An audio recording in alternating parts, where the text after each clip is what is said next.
মা মা মা আজকে তো বছরের শেষ দিন, আজকে তোমার কি প্ল্যান আছে? শুধু বাসন মাজবা আর রান্না করবা? শুধু বাসন মাজবো, তারপরে আবার চিন্তা ভাবনা করছি যে রান্নাটা করবো কিনা। ওইদিকে তো ফুটছে রান্নাটা।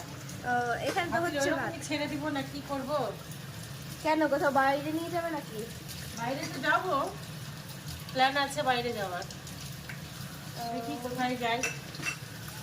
ঠিক আছে, তাড়াতাড়ি বাসন মাজো আর রান্না করো। হ্যাঁ, রান্না তো করবো। আজকেও মাছ? মাছ আজকে দেখে রেখে দে, আজকে খেতে হবে না। শুধু দেখে হ্যাঁ। রাখবি। খাওয়া দাওয়া হবে না আজকে। ঠিক আছে, আজকে তো বললা বাইরে নিয়ে যাবা। বছরের শেষ দিন তো, ওই জন্য মনটা ভালো নাই, চলে যাচ্ছে। 25টা চলে যাচ্ছে, ওই জন্য 25টা ভালো গেছে। আমার পক্ষে ভালো গেছে, জানি না কার পক্ষে কি গেছে না গেছে। তো 25টা আমার কাছে ভালো গেছে কিনা, ওই জন্য আমার আজকে মনটা খারাপ যে আজকে শেষ হয়ে যাচ্ছে। জানি না 26টা কিভাবে কাটাবো না কাটাবো, তার জন্য মনটা খুব খারাপ।